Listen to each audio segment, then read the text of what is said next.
Jimmy Kimmel. In a beautiful house with a beautiful wife. You may ask yourself, well, how did I get here? Well, hello everybody, and thank you. Thank you for coming tonight. I hope we have a lot of fans of the program here. I guess the first question, if we want to get right into it, is why aren't you in Hawaii shooting new episodes, and instead you're here in North Hollywood talking about how great the show is? All right. Well, did you fly over here together? Because that would be the worst news ever if you're on a plane, wouldn't it? Do you get, I guess that's maybe a good way to just kind of get into this, is do people get weird when you're on the plane with them?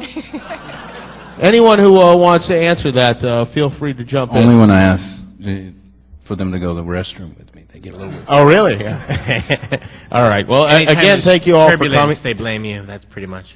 This is a little bit confusing because I can't see everybody, but we'll make the best of it. We have some questions that you guys put into a basket, and I have some questions, and I'm sure some fun stuff will come up. I guess we'll start with JJ, and JJ, sorry JJ, but your name does start with an A, and I guess the best way to start is, how is the show now different than it was when you guys first sat in a room and talked about how we could do this? Well, first of all, on behalf of more people on the stage and in the audience, thank you for coming. It's exciting for us to be here and to see all you guys.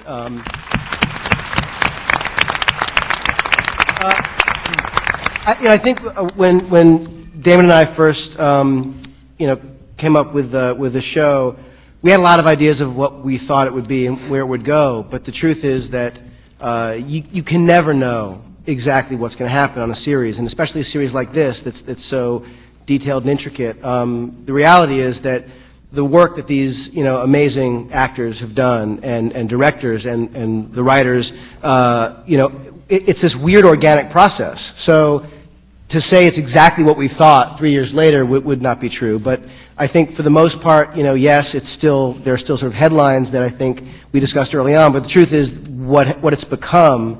And my day-to-day work on the show is almost nothing compared to what these guys do. So, in terms of like the day-to-day stuff, obviously, Damon and Carlton and Jack Bender, who's here somewhere, over there, over in Brentwood. He's got briefcase number 16. Exactly. That's good. Yeah, that's good.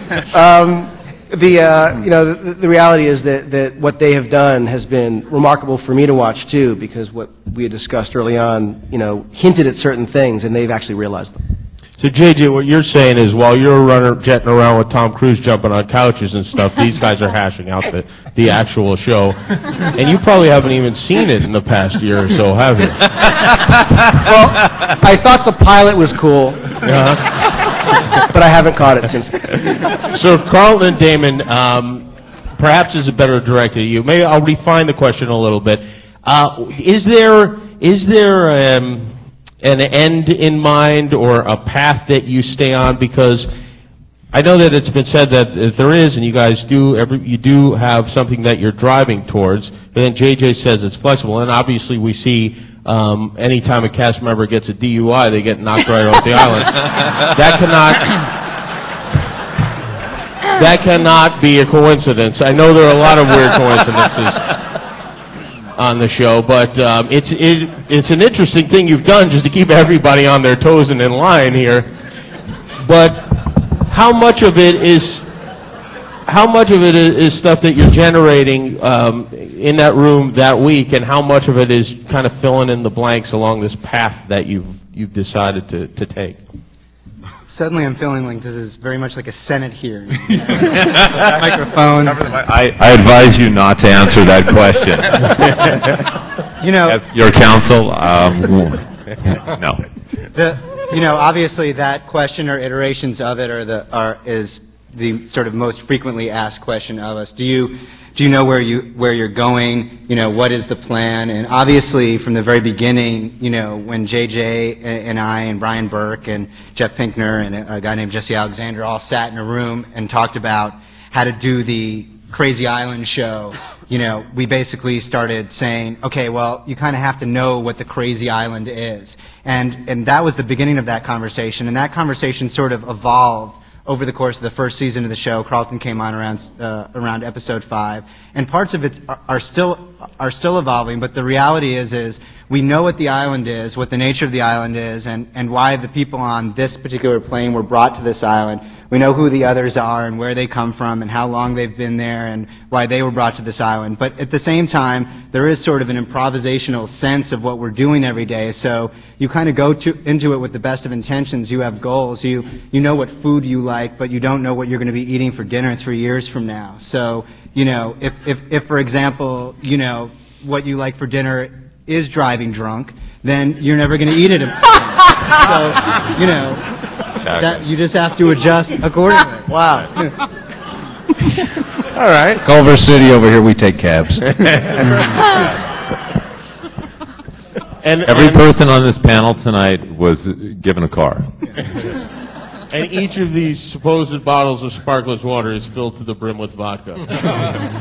Grey Goose. Carlton, so let me pose something to you. Let's say I'm a new writer on the show. You've hired me as a writer on the program. Do you sit down with the writer and do you tell him, here's the secret, here's where we're headed?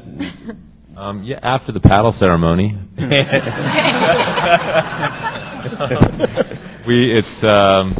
There's some hazing involved, and thankfully we're not at Duke University.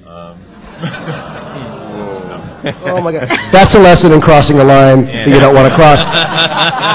Note to self, no Duke University. Can you kill? No Duke. Be the first executive producer killed off the island. So, do you tell them? Or will you tell the writer what the whole deal is? We actually don't tell the new writers right away all of the details. We tell them. In fact, we tell them we're making it up as we go along, which is a great way to if that writer doesn't work out, have plausible deniability. So for all the new writers here in the room, you know, we actually do know what we're doing. No, we tell them sort of what we're working on currently, but we don't actually end up. I mean, the end of the show is sort of a planned thing, but it's not really that relevant when we're breaking episode, 316. So Okay. we don't. So you wait until you can trust them before you tell them. basically, True? yes. Now, what about the cast? Do they know? We don't have a bloody clue.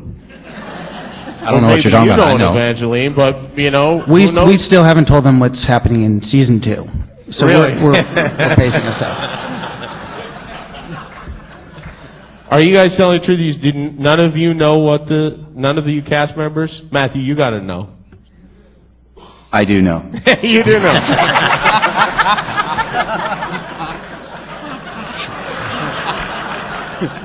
He also lies. Oh, this is like a congressional hearing then. Now, we talked about, obviously, everyone knows about the various people that have been removed from the island. They're not here with us tonight. And I'll throw this to any members of the cast. Do you feel any paranoia? Is there paranoia that goes through? Because since you don't know what the story is, and you don't know what's going to happen day in, day out on the show, and it seems like you guys are willing to kill off just about anybody. Is this something you worry about? You don't know. And is this something? Well, Eugene, you can answer that. It looks like. Well, all I want to say is I'm allergic to alcohol, and seriously, I'm allergic to alcohol. So yeah, so are the other I'll ones. stop yeah. right there. But even, let's say, we're not just punishing people for misdeeds, but, sometimes the plot, as the plot thickens, some people have to die on the island. In fact, most of you have killed, character-wise. Raise your hand if your character has killed someone so far on the program. Well, But there were others. You know, there were others. Somebody, didn't you? Technically, you killed somebody, yeah. Daniel doesn't know this yet, but he should probably raise his hand. Oh, really?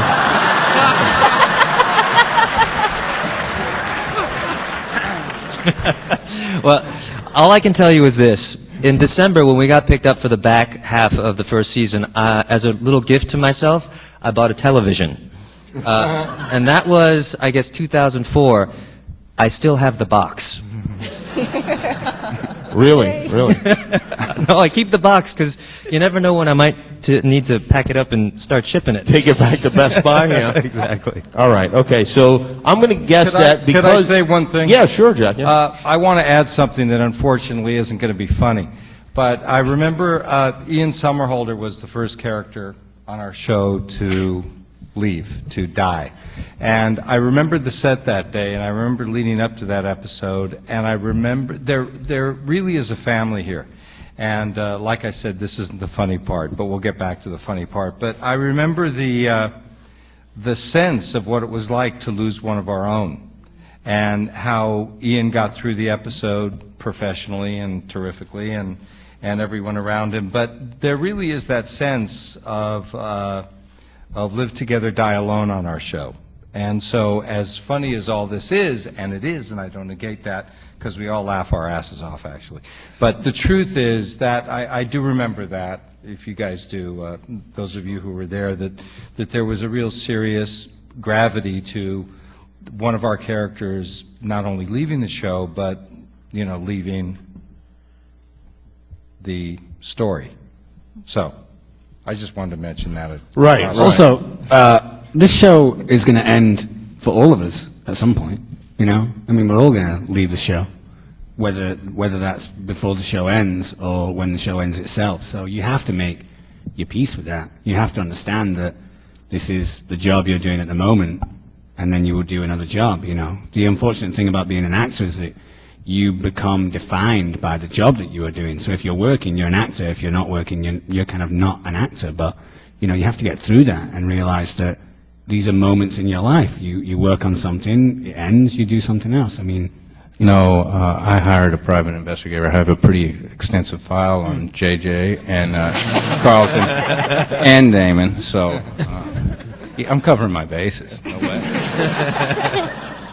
You know, it's not true, but Josh is not dying.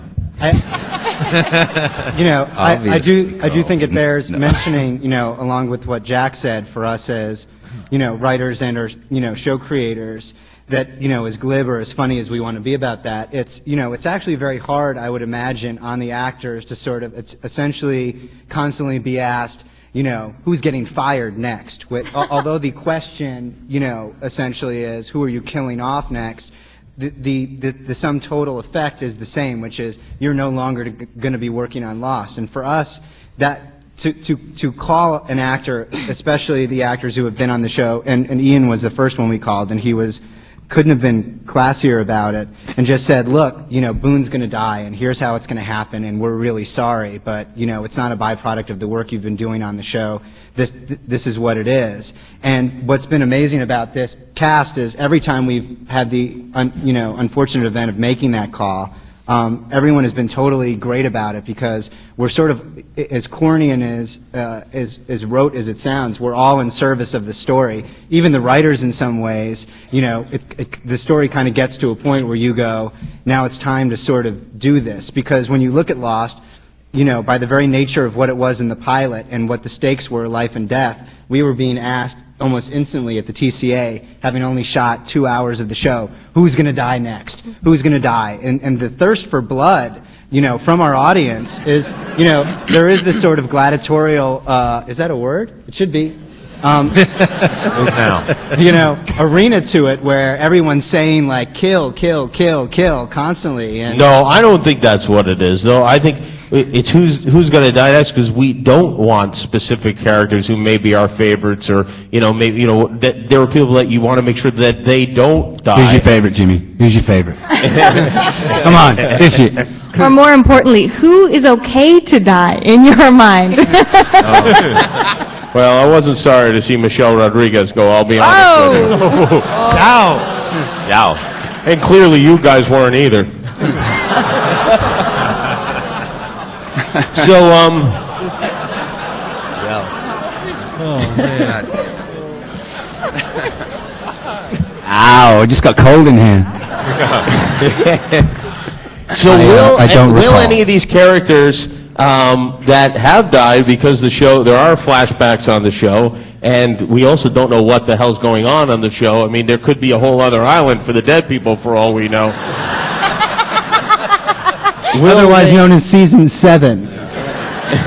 Are there any plans for any of those characters to come back?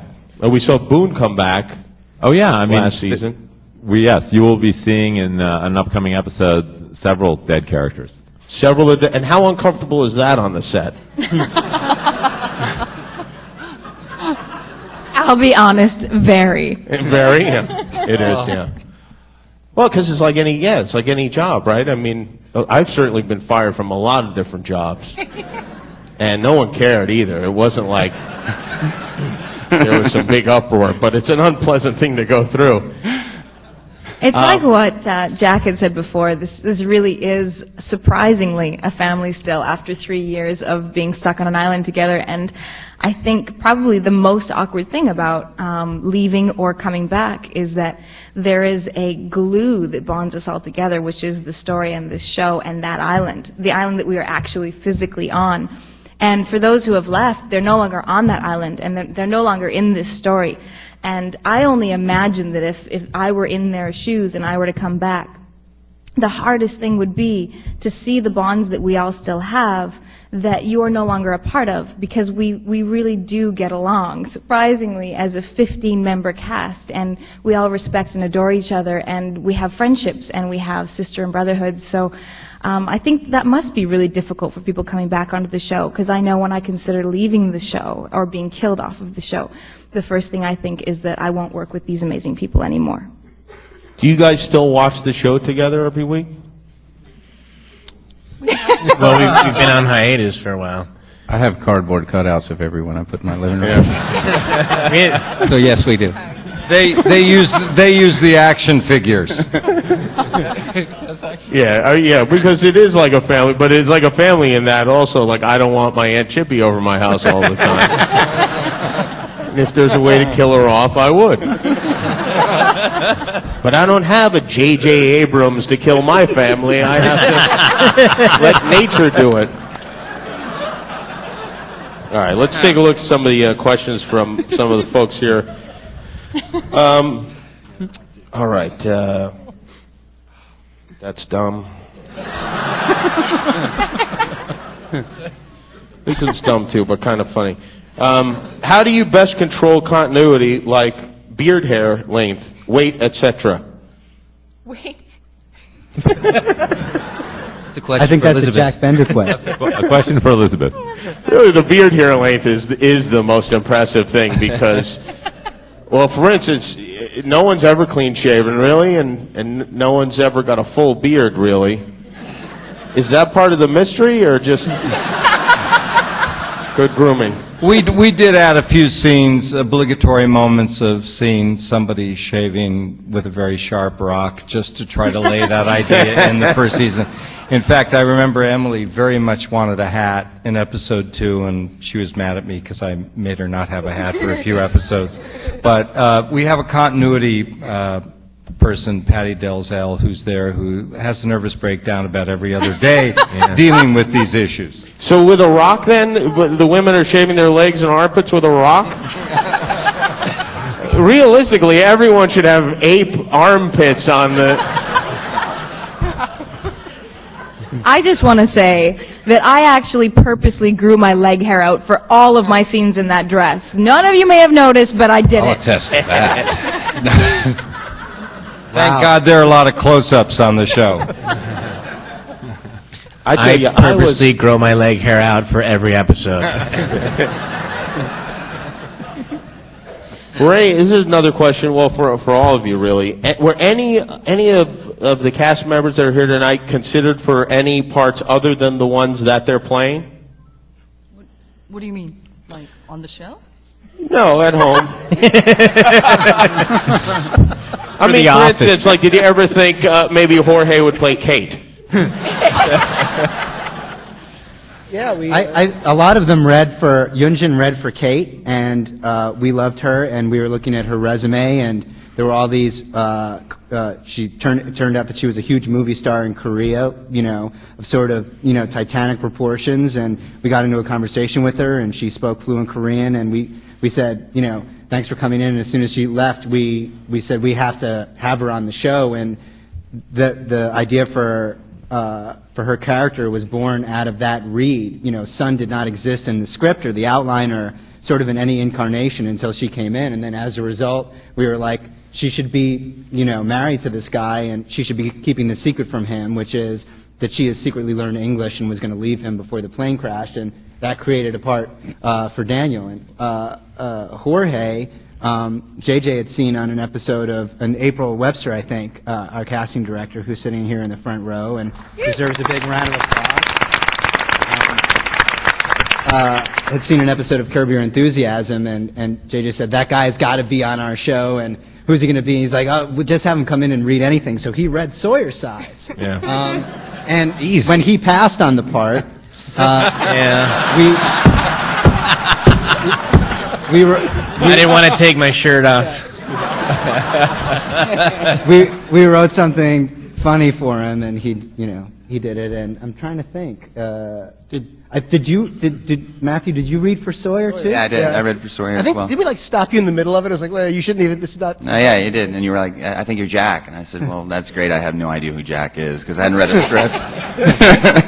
And it literally took me into somebody's office there and handed me a script, and I proceeded to read the script, and you kept running in every 20 minutes like, what do you think? What do you think? Let me finish it.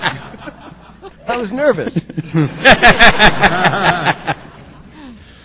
Are you influenced by outside theories? Everyone has I've had like 8 theories that I believe strongly were right. And every time I tell them to any of you guys, you go, oh yeah, that's cute, but no, that's not what it is. And you'll say, you really want me to tell you? And whenever you say you really want me to tell you, not that I believe you actually would, but I always say, no, I don't think I want to know. For instance, if we said tonight, we're going to tell, these guys said, we're going to tell you exactly what's going on the island, would you want to know? Okay, here's what it is. No self-control. But it's a weird thing. They'll ask, what's the thing? And you go, well, there's a thing. Don't tell me. That is a strange phenomenon of people asking and asking you not to tell them. Now that is truly the way it always happens. I mean, people will start to want to know. But really, I think the mystery, if you had the mystery unfolded for you, it would be a lot less interesting to watch the show. All right, here's a question. This is for JJ. How have your past experiences on Alias and Felicity informed your decisions on Lost, both in the storytelling and with the publicity and fans surrounding Lost? What was the last part? I don't know. Just stick with the first part. What's the first part? The first part was... No, I'm kidding. How have your experiences on Alias and Felicity informed your decisions on Lost? This was written when we thought you still worked on the show. I'm trying to remember what it was like. Oh yeah, the island. Sorry. No, the reality is that like I said, Damon and Carlton and the rest of the writers have been running the show essentially from the early in the first season. So the answer to that question, the first part, because I don't even know what the second part of the question was, is basically that anything you do, I would hope, informs the next thing you do, and so I felt like one of the things about Lost from the beginning that was so exciting to me was when I met Damon. I had never met Damon until I got a phone call from the head of ABC saying I want to do a show about people who survived a plane crash, and I kept hearing Damon's name in my dreams, and so we called him in, and he came in, and it was like we'd known each other for a long time, and we both loved the Twilight Zone, and we loved Star Wars. We had all these sort of similar references and passions, and geek passions, deep physical passions, and yearning passions. Yeah, that's right. And as it went on, my experiences on Felicity, which you think, well, how would that at all affect anything you do on Lost? They're so different, but the truth is, and these actors, as Damon said, in many ways informed who the characters were going to be. We realized that as good as the premise was going to be, And as cool as the plane crash was, and as weird as the island might be, it was the people that would make the show work. And so, as crazy as Alias was, and as crazy as it got, and as simple in many ways as Felicity was, the only moments and scenes and episodes that really worked on those shows were the ones where you really believed and felt who these people were. And so, you know, Damon and I, all of us, are grateful that these actors came in because they really helped develop and create the show with us. And, you know, so the answer is that anytime a character works, that's the thing you go to. So the premise was good, the premise was strong, but I think really it was the characters that you know, from my experience at least, on Felicity and Alias, that I realized was, you know, were the crucial elements to making any kind of story work. The acting really is great on the show. I mean, it really, It is good. Very good. all the way around. It is fantastic, and I think people get caught up in the story so much that maybe they forget that sometimes.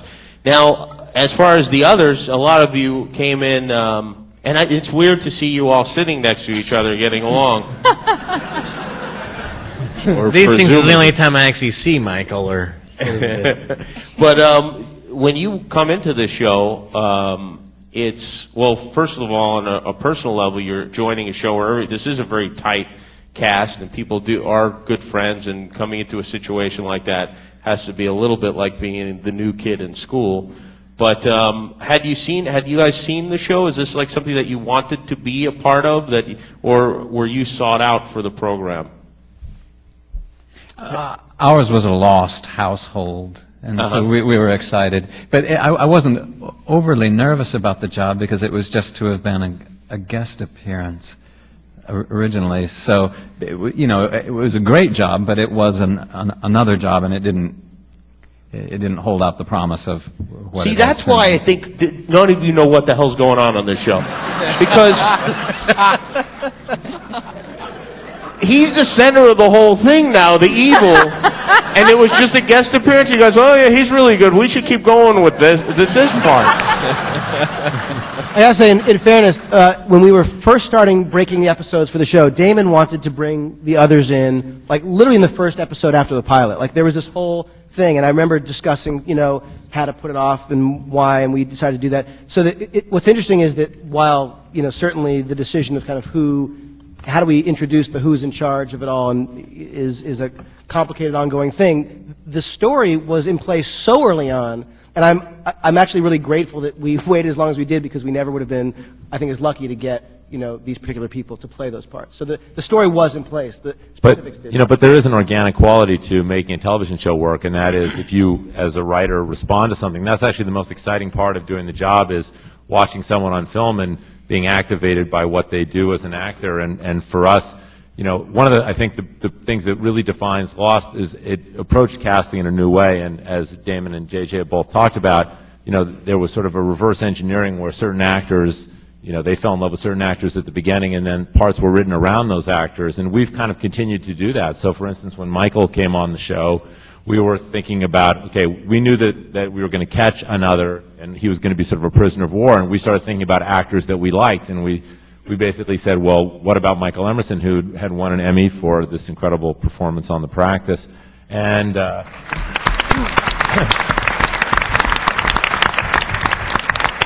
and we called him up, and he was like walking down the street in New York, and it was the middle of winter, and we were like, hey, you want to go to Hawaii? And he waited about 4 seconds and said, yes.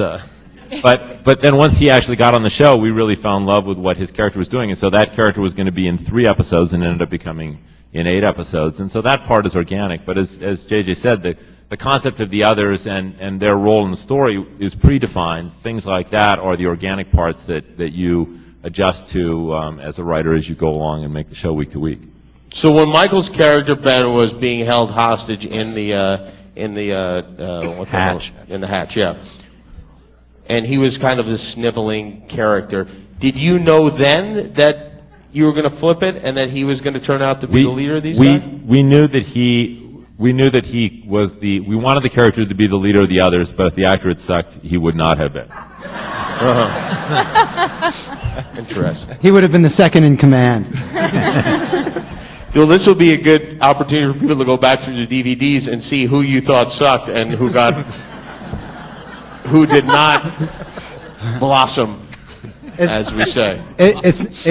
In all honesty, it's really not as simple as that. You know, as much as it sounds like it is a story, it is the God's honest truth that Michelle Rodriguez, for example, came to us and said, I only am interested in doing the show for a year. So she first appeared in a flashback with Matthew towards the end of season 1, where they meet at the bar, and that was, we knew we were going to do the tail section story, and that she was going to be a cop, and that the tail section people, you know, there were going to be much less of them, and that they were going to end up merging around 1/3 of the way through season 2. So we knew all those things, and we also knew that Michelle was going to die, you know, shortly before the ending of season 2, and that she would probably be killed by Michael. Like, but the way that we sort of got there, you know, in terms of would that coincide with, you know, with Henry Gale's escape? We did not know, but we also knew that we were going to catch another. So you take ideas that are seemingly disparate, and then the strands begin to come together, and you go, you know, that's what it is. So in that case, that was a perfectly planned out death, and you can't look at the show and go, oh, they hated Michelle Rodriguez. But, you know, for example, one thing that did occur to us was, hey, she could be a potential, she could make this love triangle that now exists between Jack, Kate, and Sawyer a love square or rectangle or whatever it is. You know, she could be a romantic foil for Sawyer and or Jack, you know. But the thing is, you know, the way that we introduced that character into the show, she was so despised by the time the camps merged that it wouldn't have been viable for either Jack or Sawyer to be sort of romantically interested in her. So we said, we're not going to do that anymore, even though that was kind of when we began to draw the character up, what was our original plan. But when you make course corrections like that, that doesn't change the fact that the island's a big spaceship. I mean, what? You said you wanted to know. Yeah. Now what I'm thinking is, okay, well, we now know it's not a spaceship, or you're very clever and you throw that out there as a joke, and then it's kind of a hall of mirrors, isn't it? What is this? Tell us what the goddamn island is, please. Tell us something.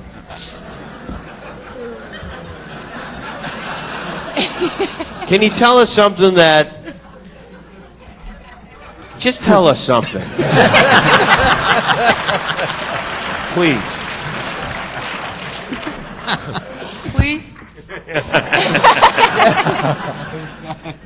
Can you give us a little something that, I mean, everybody's here, and they had to valet their cars and everything like that. Can you give us a little nugget that maybe people don't know, just a little something? Look at the two of you. They're conferring. On advice of counsel. You know, as much as, you know, we want to tease and tantalize, you know, as opposed to what's going on, it's like, it's that moment when you suddenly realize, you know, David Copperfield has a twin brother that nobody knows about, that you can never see another David Copperfield trick again and go, oh, I know how he did that. He has a twin brother. So, you know... Are you kidding me? He's got a twin brother? It's an identical twin brother. Well, that's something. Yeah. But, you know... There's two of him? There's two. I mean, we agonized over those clips we put in the reel. I mean, literally, we were like going, well, should we show them that? Should we show them that? Should we see, you know, that little snippet? So we sort of... You didn't see that, Jimmy. We'll send that to you. Yeah, well, no, I did. I watched it backstage, and I was absorbed by it because I love the show, and I so much want to know what's going on. It just seems like you could tell us something. Tell JJ, he doesn't know what's going on. I don't work there. I'm curious. Yeah, tell us what happened. JJ, tell us about the wedding. Did Tom look beautiful or what? It was a beautiful ceremony. Brian, what about you? They stuck you in the back row. You can tell us. Story of my life. Right? What would you like to know? Everything. I want to know. Jeff, give us a little something, and just to get into these, just to make them crazy. Sorry. You do have a very tight ship, but that's what's going to happen, though. One of you is going to get mad eventually. Maybe as a result of this very night. I don't know. No, the mad writers always say they're making it up as they go along because, you know, that is sort of the first ring of of trust that people must pass through before they make it through the paddle ceremony. And then they realize after a couple of years that you are indeed just making it up as you go along. Have you heard any theories? Have there been any theories published, or maybe even just somebody coming up to you that hit it right on the head? Yes. Really? Yeah. The theory that the entire show is taking place from the dog's mind. Well, I'm not saying.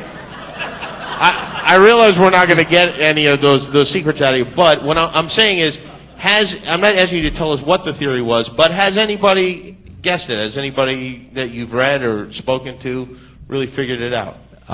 Pieces of it, but the thing is, not enough of the story has unfolded, I think, for people to get the whole thing. I mean, I think the common mistake when theorizing about Lost is that there's this sort of, one single unifying theory that's reducible to a single sentence, and that is not the case. One of the things that when we first started working on the show that, Damon said early on, it was just one of these, it was a relief for me, was that it is not one thing that is happening on this island, meaning that, the Twin Peaks phenomenon that all kind of led to Who Killed Laura Palmer, which was an amazing show, but it was kind of a one-trick pony in a way.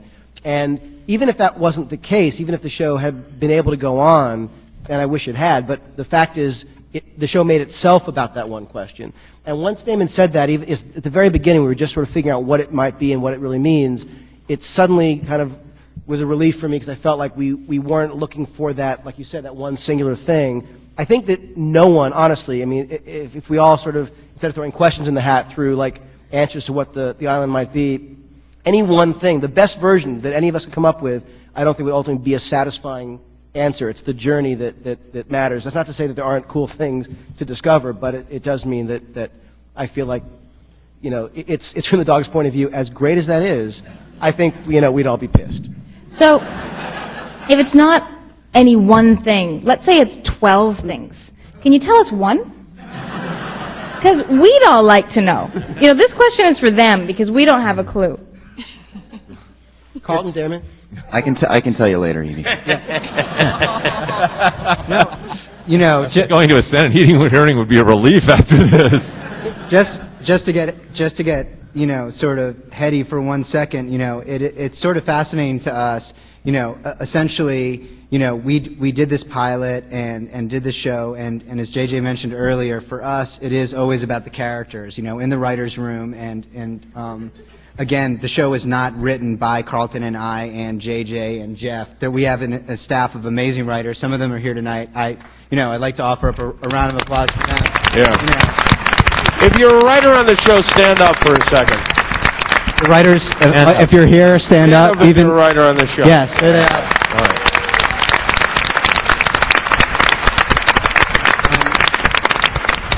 Those are the guys you get hold of, right there. They don't make zillions of dollars. One well-placed hooker, and you can know the whole thing. Not even. I didn't say anything. Well placed. But the idea fundamentally of we were asked almost out of the gate. We need to know what it is. We need to know that you're not making it up as you go along, and we need to know that you have an exit strategy. And suddenly, all these things, you're watching on the news, the current climate that we're in, and sort of this, this post 9/11 world where people sort of need clarity and to know that there is a plan in place. And for us to sort of ever say, hey, we're just making a TV show, it's fun, we approach it every week as, this week's a Jack episode. We're going to tell you a really kick-ass story about Jack that's going to emotionally answer a mystery about him. And we answer mysteries all the time. If you watch the pilot, most of the things that we posit in that pilot, we have told you by now. You know who was on the other end of that transmission, and you've seen the monster, and you know what Locke's secret was, and you know what Kate did. All those things have happened, but fundamentally the question that everybody wants the answer to is, what is the island? What is it? Why are these weird things happening to these people? And the minute that you give that up, the show's over. You've given up Who Killed Laura Palmer. So you will not reveal that until the last episode. Till the end of the show. I mean, I think the other thing that compounds this is that there is no defined endpoint to the show. If you read Harry Potter books, you know that they're going to end after 7 books, and that gives you a sense of satisfaction that she knows what she's doing, that there is an ending. And so one of the things that we're talking to ABC about now is defining when is this show going to end, and coming up with an actual point at which this show will end, which should, I think, alleviate a lot of the anxiety that we don't know what we're doing, or that there isn't an ending. And when do they say? They're saying never it should end, right? I mean, no, they're saying they agree fundamentally with the proposition of when we all first talked about it, that the story has to end, but that's mitigated by the business of television, which is you produce all these pilots with the hope of getting one hit on the air, and those hits sort of pay for the failures. So the fact that Lost is still successful after 3 years, the idea of canceling it while it's still in its prime, while cool, and what's best for the story doesn't make sense sort of in terms of a business model. But, you know, at the end of the day, you prevail upon the fact of, well, will people still be watching the show in a 6th or a 7th season? You know, you look at Twin Peaks, and our sense of it is that it was on for a couple years and then it kind of petered out. There are 18 episodes of Twin Peaks. The season 1 was like 6 or 7 episodes. Then they went back, they came back, and it literally lost like 20 million viewers over the course of 3 weeks. You know, so we really feel like there will be We're filming our like 62nd episode or something like that.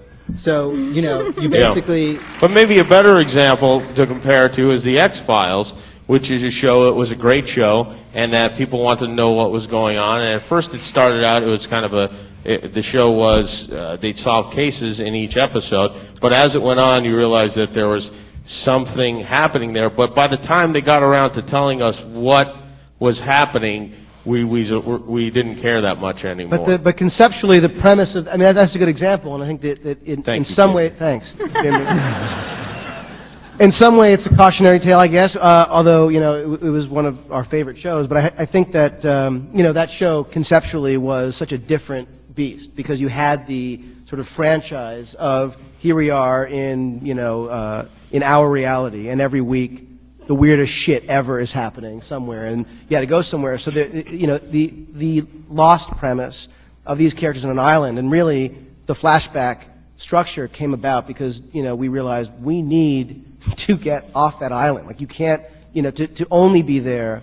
And while there are some episodes that have had more island-centric stories and others that have had, you know, more flashback-centric, it's a very difficult place to say that'll be on 11 years. It's a long time. It's a lot of episodes, and I feel like, you know, the idea that Carlton raises that we're discussing about actually giving an endpoint, it makes every episode just inherently, you know, have more value, because you realize that there is no treading water if you know that you're building to a certain endpoint. If you know in season 4 or 5 it may go on to season 10, it's not the same thing as knowing at the end of season 6 that's it, or whatever, you know, number it is. I don't know anything of what that didn't make any sense. Jimmy? What's happening on the island? Did you bring the polar bear? The polar bear, I have to say that the pilot of the show, and the show really might be my favorite show of all time. I'm going to give it a few more seasons before I make that declaration, but the pilot was the best pilot that I have ever seen of any show. Yeah, and it was, absolutely. And the polar bear was such a low-tech curveball to throw in there, like when you're expecting some sort of a monster or evil god or something, and then it's something you see at the San Diego Zoo. You know, it's just totally out of place on that island. I mean, you should have seen it in real life. It was a huge stuffed animal they threw at us. It felt very low tech on the I gotta face. say, Was it really? We were planning this thing. We had very little time to write, cast, and shoot the pilot, and we said we needed a polar bear. And you know, our producer Sarah Kaplan, who was brilliant at producing that pilot, started calling to find out, you know, was there a polar bear wrangler who could bring a polar bear to Hawaii? We found there was a quarantine that made it impossible, but we ended up getting some effects house had a polar bear, and so we were, you know, a stuffed fake one. So we were all excited, and they sent the polar bear in this giant crate. Showed up, and we were shooting another scene. I was all excited. I went to the truck, and and the guy at the truck's like, you know, you're not going to like this. And I was like, please, a huge polar bear is a big thing. He's like, no, it's essentially half a polar bear. I was like, what do you mean? He's like, it's flat.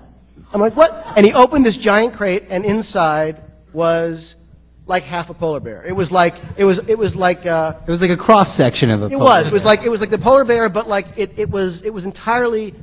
It was like a pancaked. It was so disappointing, and it wasn't remotely as big as the crate. Like they just had the crate sitting around, and they're like, let's put this in that huge crate. Like it was like it wasn't that small, but it was not. And we'd really been hyped on it because we were told, this is the bear from the Labatt's Blue beer commercials. It's like, oh, he'll work with us? Like, and it was like, and it was like $21,000 to rent. It was crazy. And it showed up, and then the one good thing about it was it had like a bladder in it that you could inflate with air, so it looked like it was breathing. So literally, I'm off camera when we were shooting it, like pushing the thing, like, and I'm acting the polar bear, I'm like, as it's dying, and you know, and it looked so stupid. It was. And that was Josh's first day. He literally, it was like, hey, nice to meet you. I had J.J. Abrams throwing a stuffed pillow at me. Like throwing it at me for a reaction. And then remember when we shot it off the pressure platform? And it was awesome. True. It was supposed to jump out of the weeds, like on me, like probably 30 feet, right? And I was like, okay, I'm ready for this. And it went, peekaboo. And it dropped right back down in the weeds. We were like, that's not it. Like, everybody stand back. And I was like mad at the polar bear at that point because it was like I was so pissed that that's what they'd sent us, and they were like, "You're gonna take really good care of this, right?" We're like, "Oh yeah." And then I'm like, "Fuck it, put on the hydraulic thing," and like we were shooting it off. And it was like,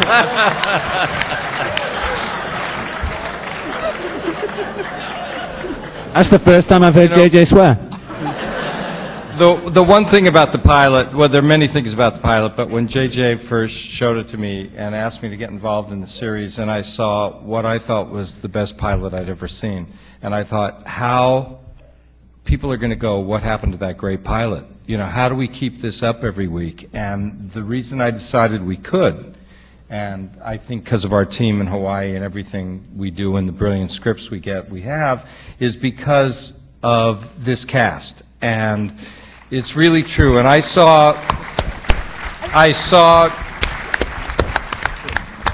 the most interesting group of actors, ethnically diverse, just the most I think it has to do with the way it was cast and everything, and the fact that they wrote to the people who were most interesting as opposed to, or as the way shows are usually cast. But it was about the people, and the show has always been about these guys here. And I think that's where it lives. well, if I can just say, because this is one of those like, oh God, back padding things, but the kind of, for me, really the sort of unsung hero of the show is Jack. Jack Bender lives in Hawaii. He's moved there, you know, full time, away from his family, unlike a lot of people who sort of move everyone. He's there, and he maintains a level of quality. Even with our guest directors, he works very closely with them. And I feel like, you know, when I watch the show, and all of us are in Los Angeles, and the scripts go out, and magically we get back footage that is cinematic. And while I think there's a lot of amazing television being done, and some really, you know, beautiful, visually beautiful, stunning shows, there's something about Lost. Sure, we're in Hawaii, and, you know, we take advantage of that, but Jack really brings a level of intensity to it, and I just wanted to say how grateful we all are to Jack's unbelievable dedication and brilliance on the show.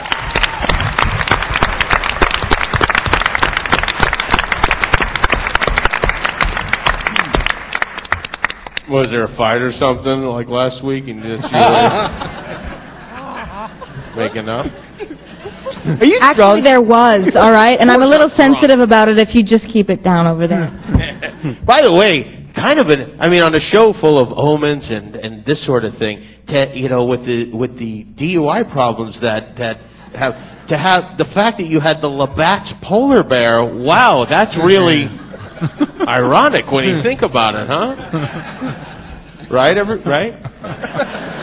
Here's the question. Will someone please explain the giant foot? Thank you. It's a Lord of the Rings reference. You will learn about the foot eventually. We will. What questions will be answered on this run of the show? You don't tell us what the answers are, but what things will we learn? I mean, we're gonna tell you how Locke got in his wheelchair. That's a big mystery. That will be answered in one of the first few episodes back. We'll explain. You're not happy with anything. No, because well, all right. So what? He got hit by a truck. You know.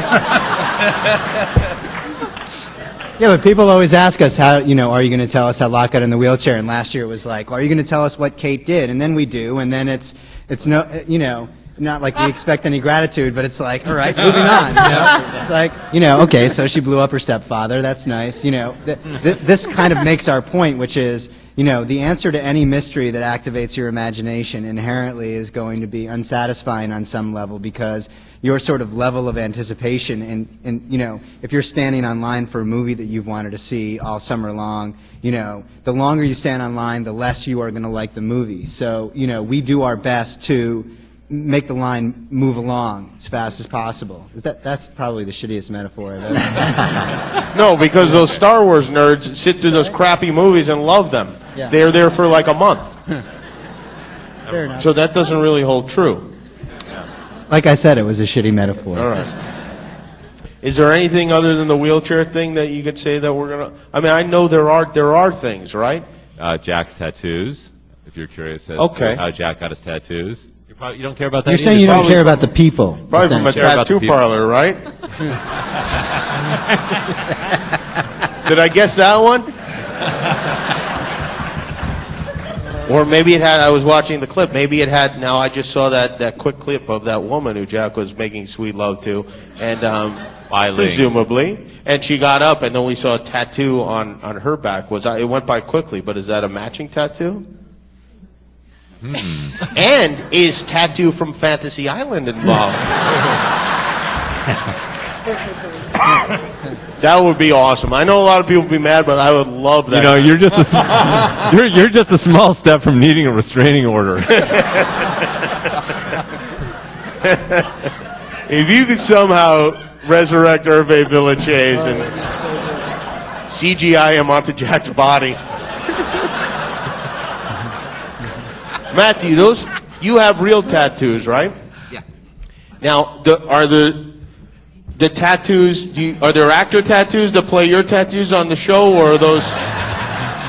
No, we don't add any. We just use the ones that I've already that I got throughout my life, and I thought that was a really cool choice on Damon and JJ's part early on to leave tattoos on a guy that you wouldn't normally think would be tattooed. I mean, a spinal surgeon, somebody with that kind of background.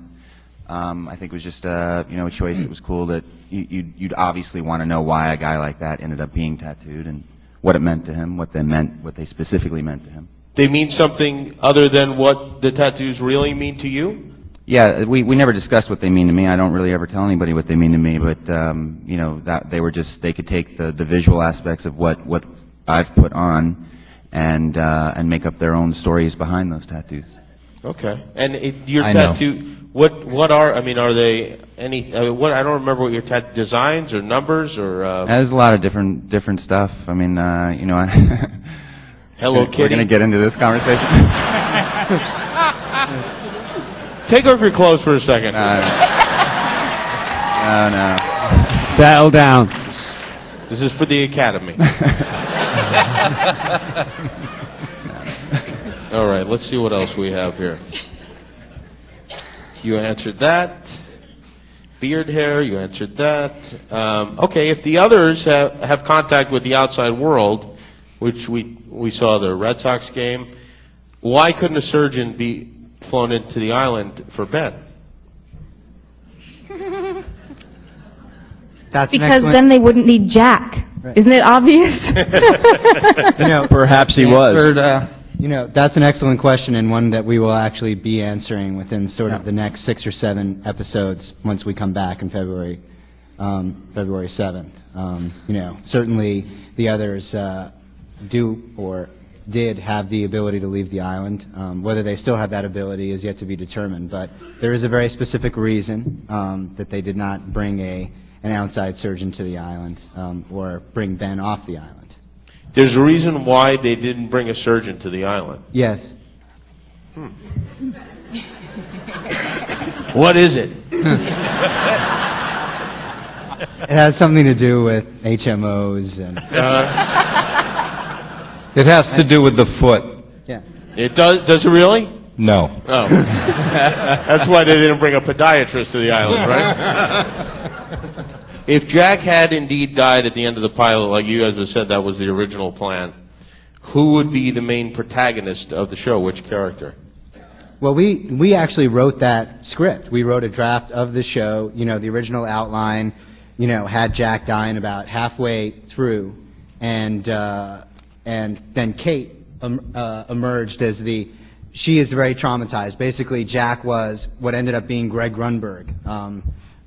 He gets killed by the monster and gets thrown up into a tree, and he has the transceiver sticking out of the back of his pocket, and Kate has to go climbing up the tree and get the transceiver back, and she comes back into camp, and Saeed and Sawyer are having their fight, and she gives this sort of big, terribly emotive, you know, sort of on-the-nose speech about what it ended up being the Live Together, Die Alone speech 4 episodes later in the show. It was all about like, hey, look, we have to stop infighting. We've only been here for a couple hours, for a day now at this point. So it was Kate, and that was the scene that Evangeline actually had to read when she first came down, and she was like, I came down from Canada for this?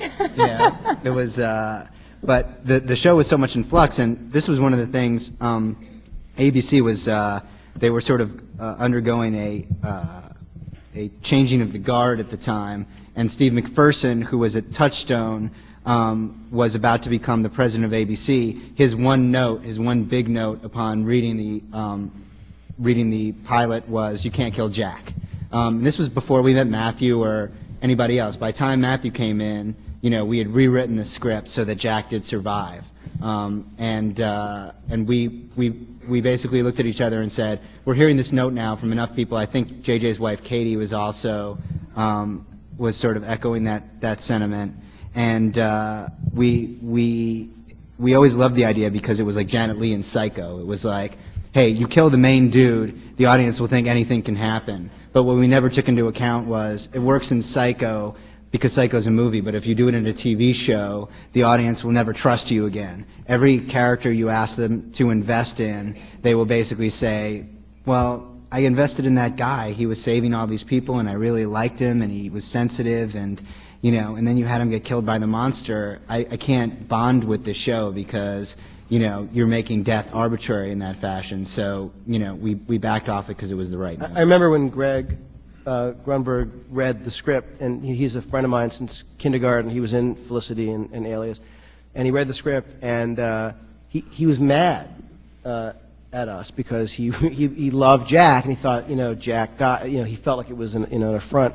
So we were like, we'll kill you. That's right, we killed him. Yeah. So I was like, which precludes him from being on the show, but now he's on Heroes, so that's okay. On an aside note that has nothing to do with anything we've been talking about, I just need to say that actors are human beings, and I've been squirming in my seat for half an hour because I really have to go to the bathroom. So I'm going to excuse myself for a minute because I don't want to embarrass myself in front of a room of a lot of people and prove how human we all are, and I'll be right back. Evangeline Lilly, ladies and gentlemen. Evangeline Lilly. Going to pee. Can I just say one thing, which is that writers are also human beings? Thank you. We just go in our pants. I think we know who's going to get the next DUI.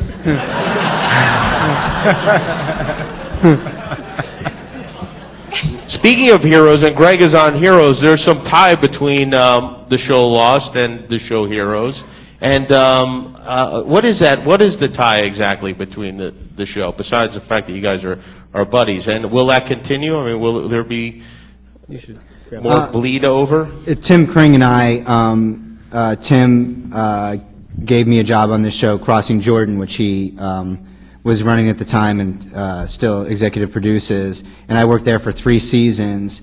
And during that time, the first year that Crossing Jordan was on, that was the year that Alias started. And in fact, Jill Hennessy and Jen Garner and Kim Delaney, who was in the show called Philly, were like on on the cover of TV Guide, and so I became a huge Alias fan out of the gate, and Tim watched it as well, and we would always sort of talk about it, and I was sort of a big JJ fan. So when the opportunity sort of arose within the third season of Crossing Jordan, in fact it was 3 years ago next week that I first met with you guys, I said, we're finishing up, can I go write this pilot with JJ? It would be a dream come true. And Tim said, absolutely, go with God, Vaya con Dios. I still had a year on my deal there, and he was totally cool. And then, and I was like, the good news is this thing is never going to go. It's, it's the worst idea ever. The budget is ridiculous. It's going to be a disaster of unmitigated proportions. So I'll be back. And lo and behold, sort of Lost happened, and there's this sort of like beautiful, circularity to it, because,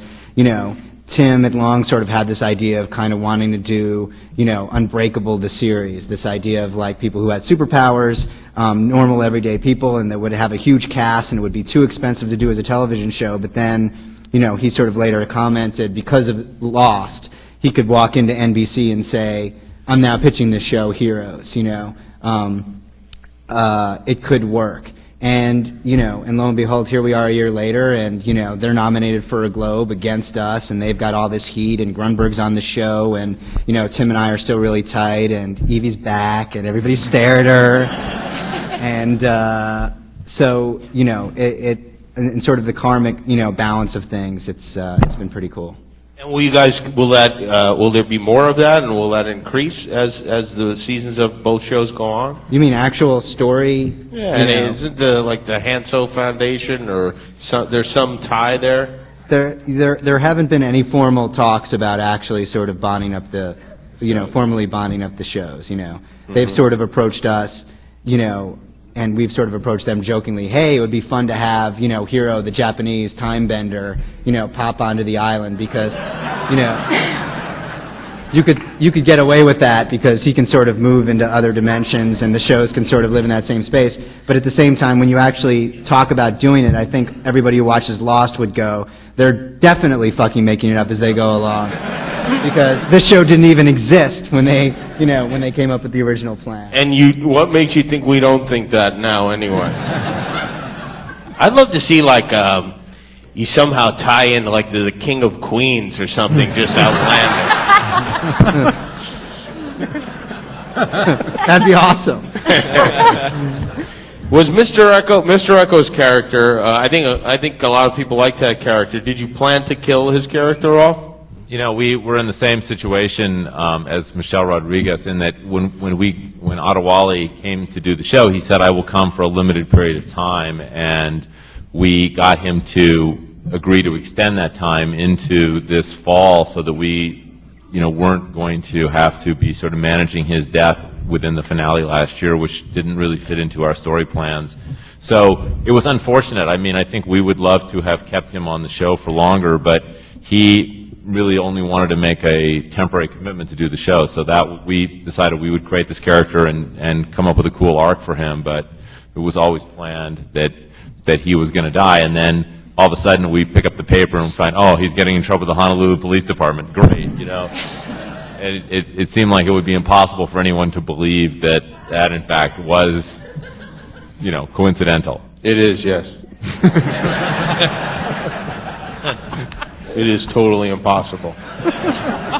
What is it that these people are so busy with that they argue? Listen, I know this is a great show, huge hit, it could go on, but I'm only available because I got to present at the Video Game Awards on Spike TV or something, or what could they be so busy with? Do you tell every new cast member, listen, you're going to die. Here's the thing.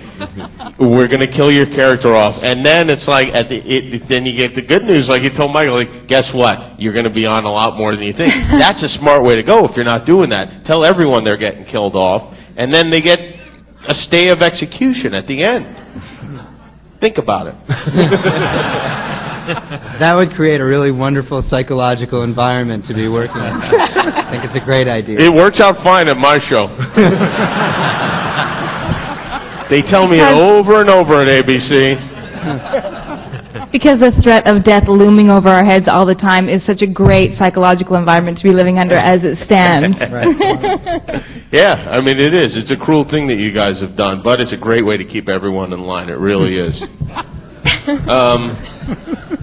What's the craziest, and this is for everyone, not just for the creators and writers of the show, what's the craziest theory that anyone has come to you with? Could be anyone, fan. A guy came to me recently and said he knew what the island was. He was loath to share it, but I pumped him. He says it's the ruins of an alien zoo. Wow. I don't think that's so crazy. That sounds all right. Is it the ruins of an alien zoo? I read one online that said it was the dream of a duck. I have ducks. They don't dream that much. They're not that complicated. Anyone else? Anything particularly bizarre? You must hear this stuff all the time. For me, it was still the one where the plane landed safely, but we were all cloned when it was in flight, and the story is really about our clones. Does anybody have a piece of paper and a pencil?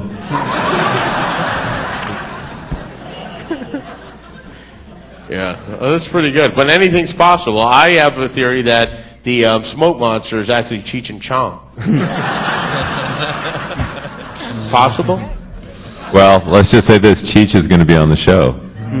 Yeah, that makes it even more plausible, I guess. That's right. You worked with Cheech on Nash Bridges, true? Yes. And what, he gets everyone weed, or how did he want that? It was a very complicated deal, and I'm not going to get April Webster involved in it. What is Cheech's character? Can you say, or is it still a secret? He plays Jorge's father. Oh, that's right. Oh, yeah, that's right. Jorge's father. Awesome, right? Yeah.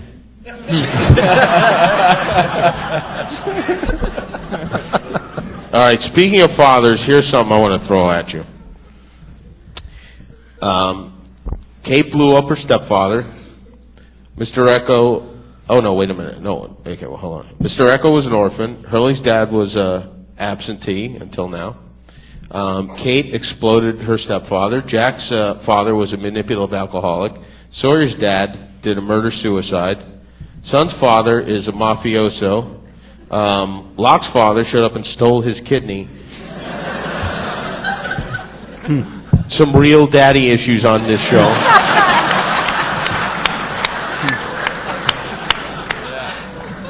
Which there's only a couple of possible explanations. Either you guys have horrible fathers, or that's some sort of, that's part of the fabric. Is that a coincidence, or is that? This is like the Barbara Walters interviews where this is the part where we cry. No. This is the part where you tell us some goddamn stuff already.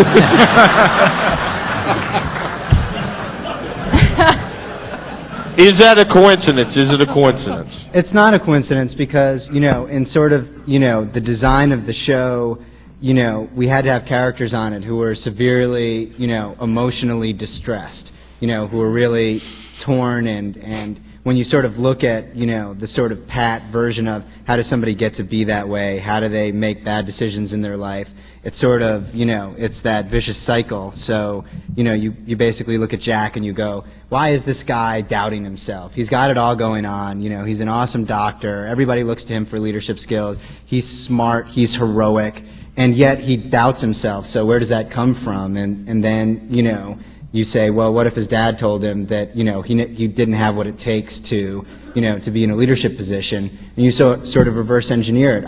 Basically, we have one idea, and we just keep using it over and over again.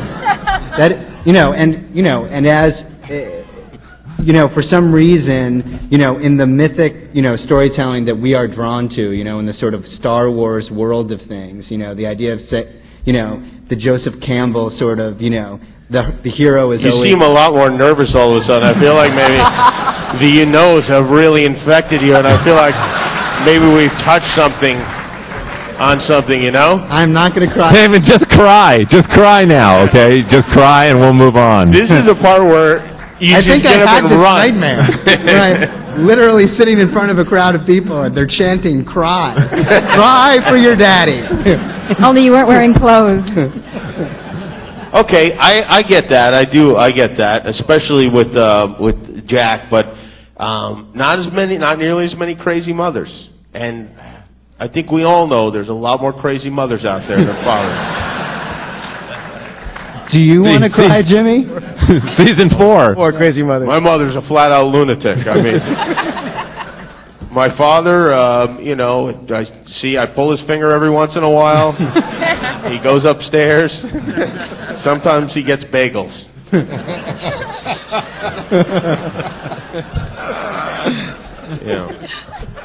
All right. I think we may have gotten into something there, you know. Will we ever meet the passengers who flew standby and didn't get on the flight?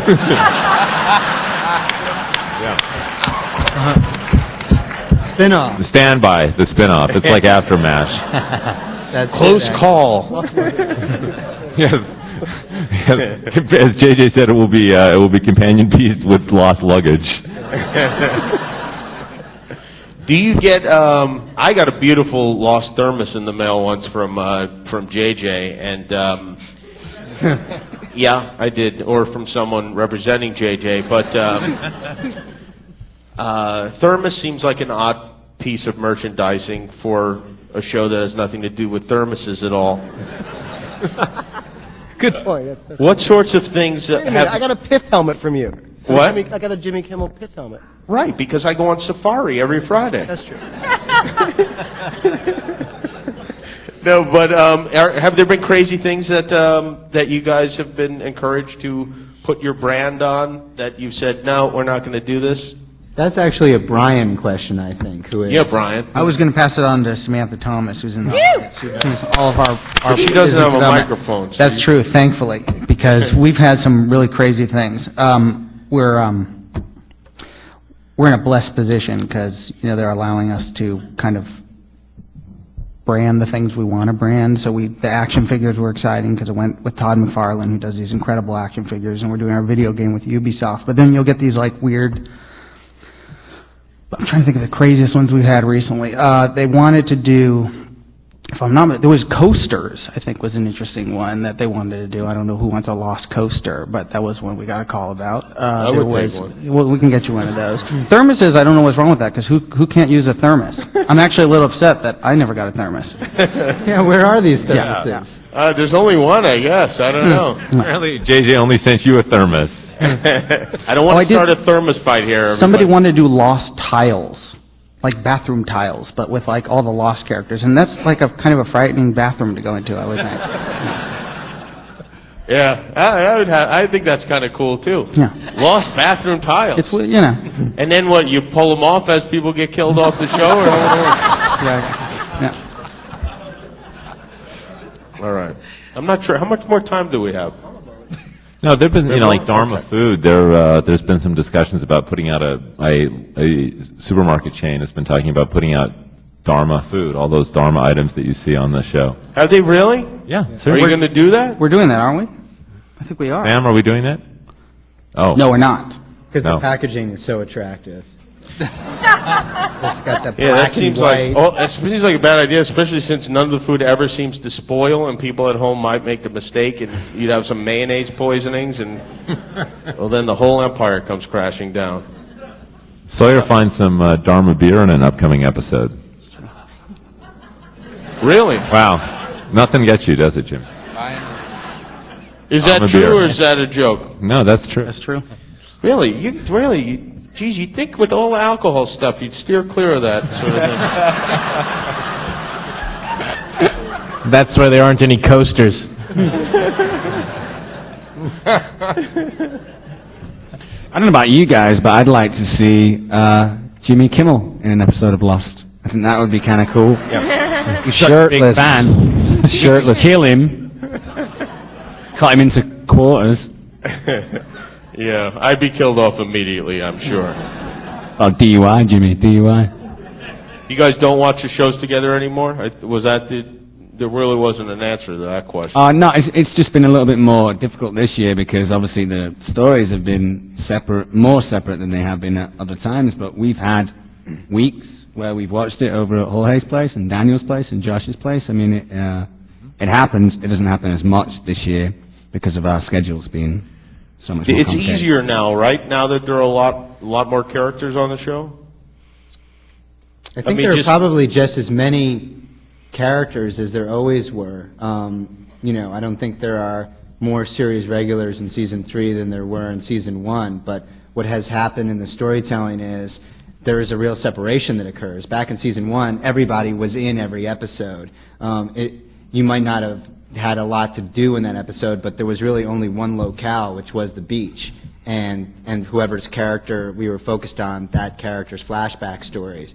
Now, there's the island that the others were on. That was the first 6 episodes of this season. In season 2, Sawyer and Jin and Michael were with the tail section people for the first 8 episodes. So, the idea of them not all working with each other, again, there is that sort of sense of separation, and this is something that we, get a lot of flack for and heat, and, we are the first to acknowledge, yes, the show has to change, and the show has to leave the beach in order to feel fresh, but at the same time, we acknowledge the audience wants, why can't it be more like season 1? Why can't they all be back together on the beach? I sort of like those stories. But the reality is when we do those stories, everybody says, it's boring, it's slow, you're not giving us any answers. So we kind of, in the writer's room are constantly trying to, walk the tightrope and mediate between those. Don't listen to those people because the show is still great. I mean, it's just, it's... And I understand. As 10 people clap. Thank you. Well, they wouldn't be here if they didn't like it, right? I mean, if this was a... unless they're here demanding answers, I don't know. But if this was, for instance, if this was some sort of... what's the name of that show nobody watches about? NCIS panel, I'm sorry to insult the NCIS fans here. They wouldn't care about the difference in the show. I mean, the reason that the reason you do get criticism is because people watch the show so intensely, and because everyone has a theory and an opinion and a favorite character, and I think that's just something that you guys are going to have to deal with. I wouldn't even worry about that sort of thing, because it's your show, right? Thank you, Jimmy. You're welcome. Now, I think said, tell us something, because I think that the fact that we had this new air order this year also has really affected the perception of the show. If we had aired the first 6 episodes last year, we probably would have heard a lot of complaints. Well, the show's too much about the people in the tail section. But by the end of the year, I think in the totality, I think we felt like we got around to doing stories about all the different characters. And the same is true this year. We spent a good part of the first 6 episodes telling the story of Kate and Jack and Sawyer in captivity, but that story is sort of ending now, and when we air our 16 or 17 hours of original shows that are coming up, you'll get around to seeing everybody else's stories, and I think it will feel more complete. What category does Desmond fall in? Because we have the others and we have the passengers on the flight, but nobody is really in that same category as Desmond's character. At first, I had a theory that he was the devil when he was running the stairs with Jack, and that turned out to be stupid. But well, it's funny you say that, because when I did that, I thought I was an angel. Did you really? Yeah, I did. Yeah, I didn't really know what it was about. But you and I have always been on other sides of the fence. We really have. But I don't remember what made me think, but I was certain of it, and then it turned out not to be the case at all. But Desmond's character seems to be kind of in the middle of it, maybe. Does Desmond know more than everyone else does? He ended up being, in many ways, a massive, mythological figure in the show as a whole, because, the show was never more, the focus on the show was never more intense than between seasons 1 and 2, when everyone was asking us, what's in the hatch? We got to know, you took us through this entire year, Locke and Boone are digging up this thing, and at the end of the year, it's just, Locke and Jack, staring down into this hole, and whatever is in there better be good, or we will never watch your show again. It was like literally people were sort of threatening us. Like, it was just the one question everybody wanted to know, and the ratings were never higher than they were in that episode. And for us, it was like, the answer is Desmond. But if we had said between those seasons, all right, here's what's in the hatch. There's a guy down there, and he's been down there for 3 years, and he is pushing this button every 108 minutes, or he's told the world might potentially end. People would say, I'm not watching that. That sucks. But by virtue, I remember when we first saw Ian's tape, April Webster, he went on, he lived in the UK, he went on tape. We had read Everybody and Their Mother for Desmond, and we sort of put it in, and it was him explaining what he was doing, and the computer's been shot scene, and we were just like, this is the guy. Thank God it's this guy, because He was actually living right next door, and my neighbor is this actor, Brian Cox, and he was house sitting, and I would see him in the morning, hi, and then we go and it's like, we got to find an actor to play Desmond, right? And we cast LA, we cast in New York. These guys were doing Mission Impossible 3. We said, we can put people on tape in London, and we get this tape from London of this guy, and we said, this is the guy, and he's living next door to me in my neighbor's house.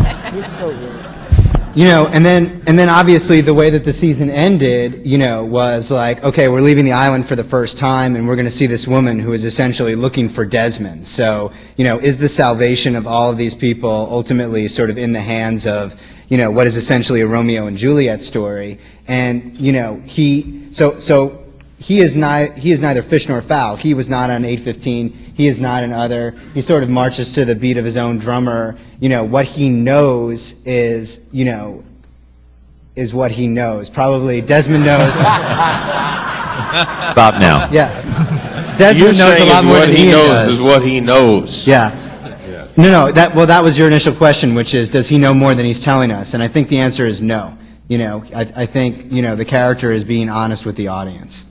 Yeah, well, the fact that he'd wake up every 108 minutes to push that button, I guess you couldn't know too much unless you knew to get the hell out of there, though, as fast as you could.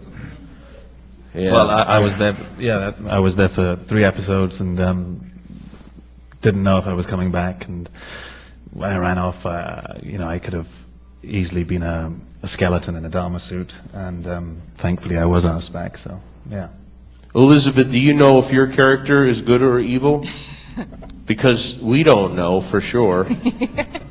No, You don't know. Does that change the way you approach this? No, I think if you're bad, you think you're good anyway. Yeah, that's true.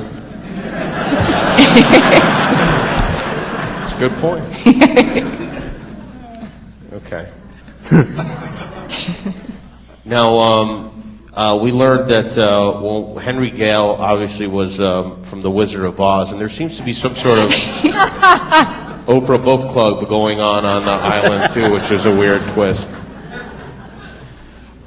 Is there some, well, I know you're not going to, it's hard to ask questions, but I know you're not going to answer any of them. It seems to be like a literary theme that goes through all the plots. Like there are references to books, and there are just little things that make English teachers all over the country just delighted. Is that just flavor, or is that part of? Oh, maybe it's all a book. Maybe it's one of Madonna's children's books.